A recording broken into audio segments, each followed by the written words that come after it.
오늘 함께 나눌 말씀은 시편 73편입니다. 교독하겠습니다. 하나님이 참으로 이스라엘 중 마음이 정결한 자에게 선을 행하시나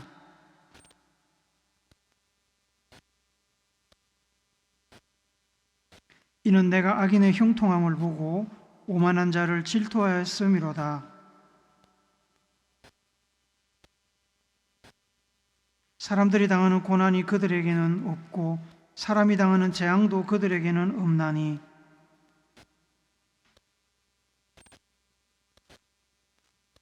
살찜으로 그들의 눈이 솟아나며 그들의 소득은 마음의 소원보다 많으며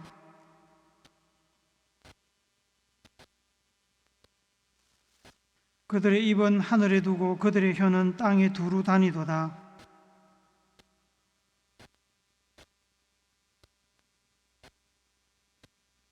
말하기를 하나님이 어찌하랴 지존자에게 지식이 있으랴 하는도다.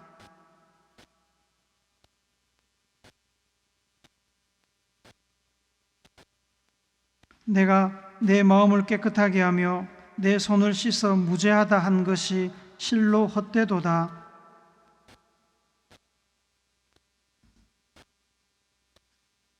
내가 만일 스스로 이르기를 내가 그들처럼 말하리라 하였더라면 나는 주의 아들들의 세대에 대하여 악행을 행하였으리이다.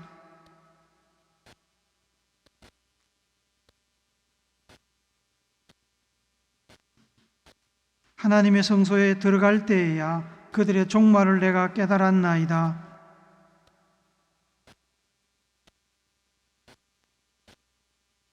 그들이 어찌하여 그리 갑자기 황폐되었는가 놀랄 정도로 그들은 전멸하였나이다.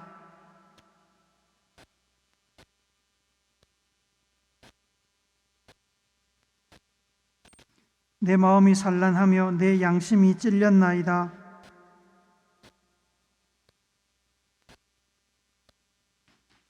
내가 항상 주와 함께하니 주께서 내 오른손을 붙드셨나이다.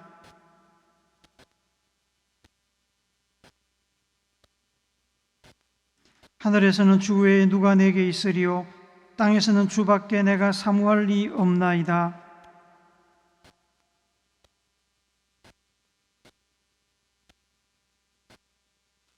무릇 주를 멀리하는 자는 망하리니 음녀같이 주를 떠난 자를 주께서 다 멸하셨나이다.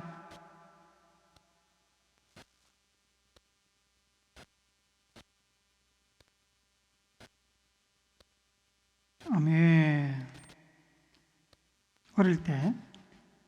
아주 어릴 때 저는 형님을 따라 만화방을 자주 갔습니다. 제 기억이 정확한지는 모르겠습니다만 글자를 깨우치기 전부터 저는 만화방을 다니며 그림을 글보다 먼저 습득했습니다. 지금도 많이 다르지는 않지만 그때 대부분의 이 만화들은 권선징악의 원리를 따라 결론이 만들어졌습니다. 그때만 해도 등장인물들은 입체적이지 않았고 아주 단면적인 단순한 캐릭터를 가지고 있었습니다. 착한 사람과 나쁜 사람의 대결 구도는 너무나 명확했고 주인공은 처음부터 끝까지 선한 결정체였고 반대로 주인공과 대립구도를 이루는 악당 빌런은 처음부터 끝까지 악의 결정체였습니다. 소설이나 TV, 드라마나 영화도 크게 다르지 않았습니다. 저는 그러한 선과 악, 내 편과 남의 편, 주인공과 악당이라는 이분법적이고 단면적인, 그래서 충분히 예상할 수 있는 세계관을 가지고 성장한 것 같습니다. 다른 사람들도 많이 다르지 않다고 생각이 됩니다. 하지만 세상은 그리 간단하지 않다는 것을 나이가 들어감에 따라 세상에서 배우게 됩니다. 어린 시절 만화에서처럼 선한 사람이 잠깐의 위기를 극복하고 악당을 끝장내는 그런 세상이면 얼마나 좋겠습니까? 우리의 삶은 얼마나 단순화될 수 있겠습니까? 고민거리도 많이 줄어들고 범죄도 많이 사라질 것입니다. 안타깝게도 현실은 그렇지 않은 것 같습니다. 권선징악의 이상 자체가 우리 사회에서 사라진 것은 아니지만 우리가 사는 세상과 우리네 삶은 선과 악, 흑과 백, 내 편과 남의 편을 분간하는 것이 복잡합니다. 사람들은 만화에 나오는 캐릭터들처럼 온전히 선하지도 그렇다고 온전히 악하지도 않습니다. 그런 사람들이 있기야 있겠지만 한 사람의 특성을 이분법으로 딱 나누어서 착한 사람, 나쁜 사람이라고 정의하기에는 모호한 부분들, 모호한 사람들이 많습니다. 그래서 사도 바울 같은 사람도 자기 스스로를 나는 죄인의 괴수다라고 표현하지 않습니까? 그럼에도 사도 바울은 위대한 선지자요, 기독교 선교사요, 목사였습니다. 사람뿐만 아니라 사건이나 상황도 마찬가지입니다. 옳은 일과 나쁜 일, 선한 일과 악한 일을 구분하는 것이 모호한 경우가 생각보다 많습니다. 때로는 하나님께서 하시는 일도 우리 눈으로 보기에 모호할 때가 있습니다. 우리는 하나님께서 완전한 선이고 하나님께서 하시는 일에 악이 단 하나도 없다는 것을 압니다. 그렇게 믿고 신앙생활하며 살고 있습니다.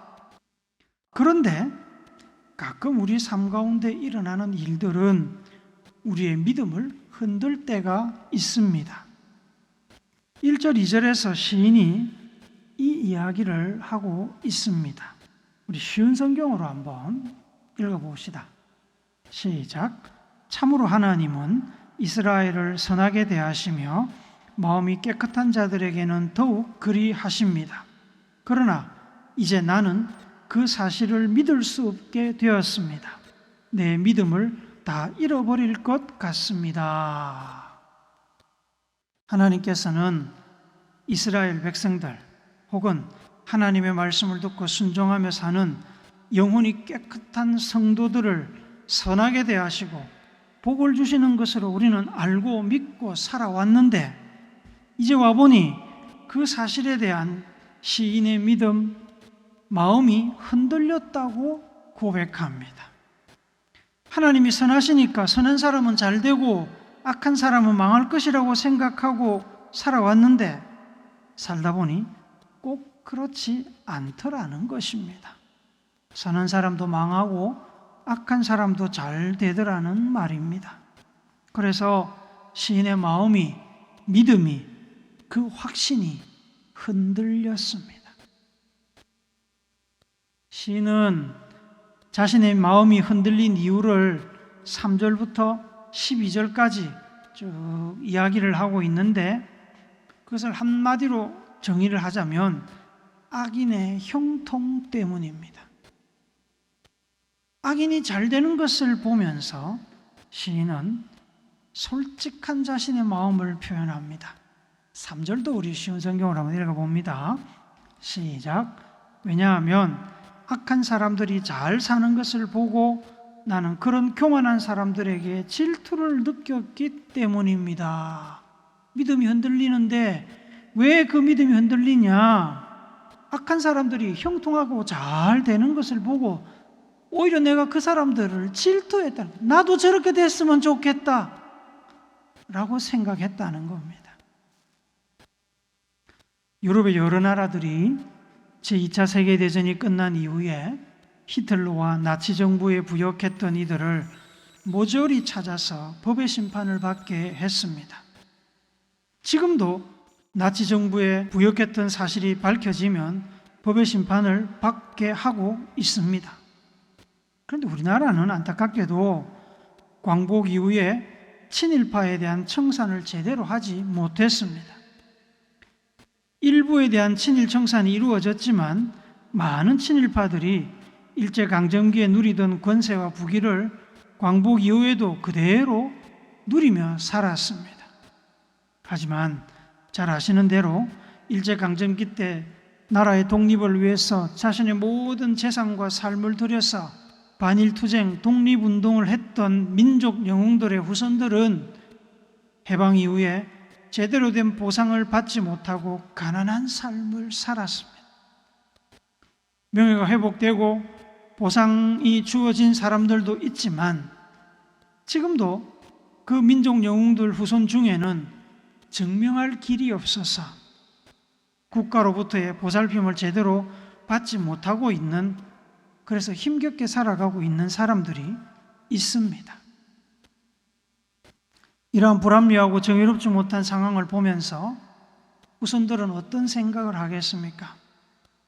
이러려고 나라를 위해 목숨을 바치고 재산을 바쳤나? 라고 생각하지 않겠습니까?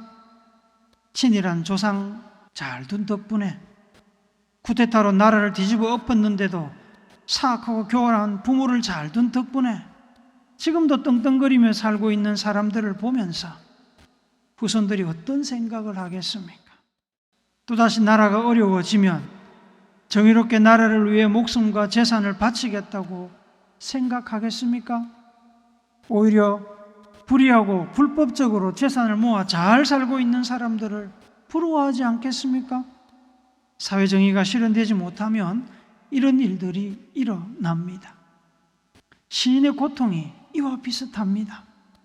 악인들이 형통하고 잘 되는 것이 이해가 되지 않을 뿐만 아니라 그들이 오히려 부러워진다고 부끄러운 자신을 고백합니다. 부러워하면 안 되는데 오히려 그들이 부러워진다는 겁니다.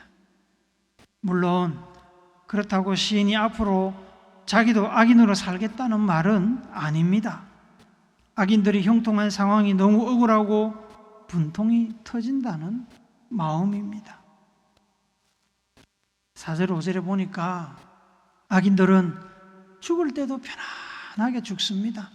잘 먹고 잘 살아서 나이가 들어도 아주 건강합니다. 고난을 당하지도 않습니다. 재앙도 없습니다. 나쁜 짓을 해도 잘 되니까 6절에서 악인들이 교만을 목에 목걸이 삼아 걸고 다닌다고, 강포, 폭력을 옷으로 삼아 입고 다닌다고 시인은 탄식합니다. 7절을 한 번 더 읽어봅시다. 시작. 살찜으로 그들의 눈이 솟아나며 그들의 소득은 마음의 소원보다 많으며, 잘 먹고 잘 사니까 살이 쪄서 눈덩이에도 살이 붙었다는 말입니다. 소득이 얼마나 많은지 자기들이 생각했던 것보다 더 많이 거둬들인다고 이야기합니다.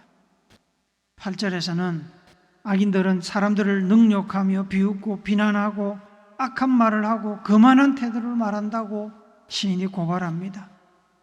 9절에서는 악인들은 심지어 그 더러운 입으로 하늘을 욕하고 하나님을 욕하고 온 땅에 악한 말을 쏟아내고 세상을 악한 말로 더럽힙니다. 10절 11절에서 이렇게 악인들이 잘 되는 것을 보면서 백성들이 악인들을 본받아 악인들의 물을 같이 마시며 악인들처럼 물들고 있습니다. 하나님이 세상 돌아가는 걸 어찌 알겠나? 알면 세상을 이렇게 두겠나? 조롱을 합니다. 12절도 읽어봅시다. 시작. 볼지어다 이들은 악인들이라도 항상 평안하고 재물은 더욱 불어나는도다. 지금 세상 돌아가는 것을 보니까 악인들은 항상 잘 되고 평안하고 부는 점점 더 늘어나고 있습니다. 시인이 옛날부터 생각했던 것과는 완전히 다르다는 얘기입니다. 그래서 그 마음이 흔들리고 믿음이 흔들리고 혼란스럽습니다. 하나님은 그런 분이 아닌데. 우리는 독립유공자 후손들의 고생과 친일파 후손들의 부귀영화를 보며 우리가 가지고 있는 신념, 권선징악의 신념이 흔들리는 고통을 겪습니다. 그 고통이 참 아픕니다. 세상을 바라보는 가치관과 하나님의 약속에 대한 믿음이 흔들립니다. 그것은 마치 지진이 나서 발 디디고 설 곳이 없어서 무너지는 것과 같은 것입니다. 현실은 믿음과 달랐고 그래서 믿음이 잘못된 것처럼 느껴져서 고통 속에 빠졌습니다. 2절에서 이미 시인은 나는 거의 넘어질 뻔하였고 나의 걸음이 미끄러질 뻔하였으니 라고 고백합니다. 그리고 13절에서는 내가 내 마음을 깨끗하게 하며 내 손을 씻어 무죄하다 한 것이 실로 헛되도다라고 탄식을 합니다. 신이 지금까지 선하신 하나님의 그 권선징악의 믿음을 가지고 살면서 마음을 깨끗하게 하고 악한 생각, 더러운 생각을 멀리 했으며 악한 일에 손을 씻어 악한 것을 가까이 두지 않으려고 열심히 노력하며 살았는데 선악이 뒤집힌 현실을 보면서 자신의 노력과 지금까지의 수고가 헛된 것처럼 느껴진다는 것입니다. 그래서 너무 슬픈 겁니다. 잘못 살은 것 같다고 느껴집니다. 지나간 자신의 삶이 부정당하는 것 같아서 시인은 괴롭습니다. 얼마나 고통스러웠으면 14절에서 시인은 이렇게 고백합니다. 같이 읽어봅시다. 시작. 나는 종일 재난을 당하며 아침마다 징벌을 받았도다. 지금껏 살아온 삶이 부정당하는 것 같은 현실을 대면하고 나니까 아침에 눈 뜨는 것이 고통스럽습니다. 아침마다 벌을 받는 것 같고 하늘이 무너지는 듯 삶이 온통 재난입니다. 이러한 단식이 시편 73편의 시인만의 단식은 아닙니다. 이스라엘에게만 있는 일도 아닙니다. 다른 나라에도 있고 우리나라에도 있는 일입니다. 작년인가 재작년인가 제가 기억이 나지 않는데 오석준이라는 대법관 청문회 때 공개되었던 귀를 의심하게 만드는 이야기가 있었습니다. 이 오석준이라는 대법관은 과거에 버스 산악금 800원을 횡령했다는 이유로 버스 회사가 운전기사를 해고한 사건을 재판하며 버스 회사에 손을 들어 주었습니다. 800원 횡령했으니까 해고는 정당하다라고 판결을 한 것입니다. 800원도 횡령은 횡령입니다만 그 800원이 5 식구를 가진 집안의 가장을 해고할 만큼 중범죄에 해당하는지는 따져봐야 될 일이 아니겠습니까? 문제는 이 대법관이 내린 다른 판결입니다. 이 대법관은 500만 원을 뇌물로 받은 교감을 해임해서 구제해 주었습니다. 85만 원 상당의 향응을 제공받은 검사에게 무죄를 선포했습니다. 어느 대학 교수가 연구비 2억 7천만 원을 횡령한 사건에 대해서도 그 정도 금액으로 교수를 해고하는 것은 과하다면서 연구비를 횡령한 교수의 손을 들어주었습니다. 기준이 뭘까요? 도대체 이 대법관의 판결 기준은 어디에서 나왔을까요? 이해가 되십니까? 저는 이해가 안 됩니다. 그분의 판결에 양심이나 혹은 인간애가 느껴지십니까? 정의가 살아있다고 생각하십니까? 이런 일이 있었는데도 그분은 뻔뻔하게 청문회를 버텼고 대법관이 되었습니다. 그런 사람이 대법원에서 제대로 된 판결을 할 수 있다고 믿어야 할까요? 사람의 운명을 재판에 맡긴 그 사람들이 그 대법관의 판결을 믿을 수 있을까요? 이보다 더한 일도 사실은 많습니다. 교회 안에도 있습니다. 목사, 장로가 뭐 그리 대단한 권력이라고 그 권력을 휘두르면서 성도들을 마음 아프게 하고 믿음이 약한 자들에게 상처를 줘서 믿음에서 떨어져 나가게 하는 사악한 사람들이 교회 안에 많이 있습니다. 그분들이 하나님을 진짜로 믿는지 저는 잘 모르겠습니다. 진짜로 믿는다면 하나님의 심판을 두려워하지 않을 수 없을 것입니다. 하나님께서 과연 귀를 열어놓고 교회 안팎에서 자행되고 있는 이 악행들을 보고 계신지, 왜 하나님께서는 침묵하고 계신지 궁금할 때가 있습니다. 하박국 선지자도 비슷한 탄식을 했습니다. 하박국서 1장 13절 같이 읽습니다. 시작. 주께서는 눈이 정결하심으로 악을 참아보지 못하시며 패역을 참아보지 못하시거늘 어찌하여 거짓된 자들을 방관하시며 악인이 자기보다 의로운 사람을 삼키는데도 잠잠하시나이까? 어째서 그렇습니까? 하박국 선지자는 하나님께 질문을 드렸습니다. 그런데 여러분, 시인은 현실 속에서 자기의 신념이 흔들리는 사건들을 보면서 절망하고 탄식했지만 거기서 그치지는 않았습니다. 믿음과 현실 사이의 괴리, 그 틈을 메우지 못해서 고민하던 시인은 하나님을 찾았습니다. 하나님 앞에서 답을 구하며 고민했던 그에게 하나님께서 답변하셨습니다. 16절, 17절을 우리 세 번역으로 읽어봅니다. 시작. 내가 이 얽힌 문제를 풀어보려고 깊이 생각해 보았으나 그것은 내가 풀기에는 너무 어려운 문제였습니다. 그러나 마침내 하나님의 성소에 들어가서야 악한 자들의 종말이 어떻게 되리라는 것을 깨닫게 되었습니다. 하나님에 대한 시인의 믿음은 절망적이고 혼란스러운 현실보다 훨씬 강했습니다. 시인은 현실이 비록 자신의 신념과 다른 방향으로 흘러가고 있는 것처럼 보여도 결국에 하나님께서 하나님의 뜻, 하나님의 공의와 정의를 이루실 것이라는 믿음을 포기하지 않았습니다. 그래서 시인은 하나님을 떠나는 것이 아니라 오히려 하나님 앞에 나가서, 하나님의 성전에 나가서 하나님께 기도하며 답을 구했습니다. 시인이 알게 된 것은 이렇습니다. 18절부터 20절 한번 더 읽읍시다. 시작. 주께서 참으로 그들을 미끄러운 곳에 두시며 파멸에 던지시니 그들이 어찌하여 그리 갑자기 황폐되었는가? 놀랄 정도로 그들은 전멸하였나이다. 주여, 사람이 깬 후에는 꿈을 무시함같이 주께서 깨신 후에는 그들의 형상을 멸시하시리이다.